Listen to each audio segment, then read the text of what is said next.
आज बुकिंग होती नगर रिटर्न पुण्यावरून पिकअप होतं बाणेरमधून. सकाळी 4ला पिकअपला गेलो. पिकअप पॉईंटला आलो बघा, कस्टमरच्या सोसायटीत आलो. कस्टमरला केलं इथून पिकअप आणि आपण निघालो नगरच्या दिशेने. सनन पिररी गाडी काढली नगर रोडला आणि आलो मिसळ खायला सणसवाडीमध्ये. सणसवाडीत श्रीराम मिसळ बंद होतं, जरा सकाळी चालू झालं नव्हतं. मग नानाश्रीवर मारला ताव. नानाश्रीला मिसळ खाल्ली. नानाश्रीची पण चव चांगली होती, एवढं काय भारी लागली मिसळ. आणि तिथून लगेच निघलो आपण नगर साईडला. सनन पिररी गाडी काढली नगरला आपण. लगेच रस्त्यात आपल्याला एक गाडी दिसली, ट्रक. तिच्यावर लिहिलेलं होतं भगवानगड. असं मस्त वाटलं, मनाला प्रसन्न वाटतं भगवानगड नाव गाडीवर दिसल्यावर. आणि भारी असतात हे लोक, गाड्यावर नाव टाकतात.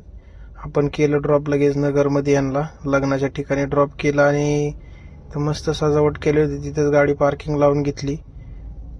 लग्नात ड्रॉप केलं आणि जेवायला आलो, जेवण केलं. परत कस्टमरला पिकअप केलं आणि पिकअप करून लगेच आपण सणांकरिता आलो नगरहून पुण्याला. पुण्याला आल्यावर त्यांच्या सोसायटीत केलं त्यांना ड्रॉप, बघू शकता. आणि व्हिडिओ आवडला असला तर लाईक आणि फॉलो शेअर करून घ्या. धन्यवाद.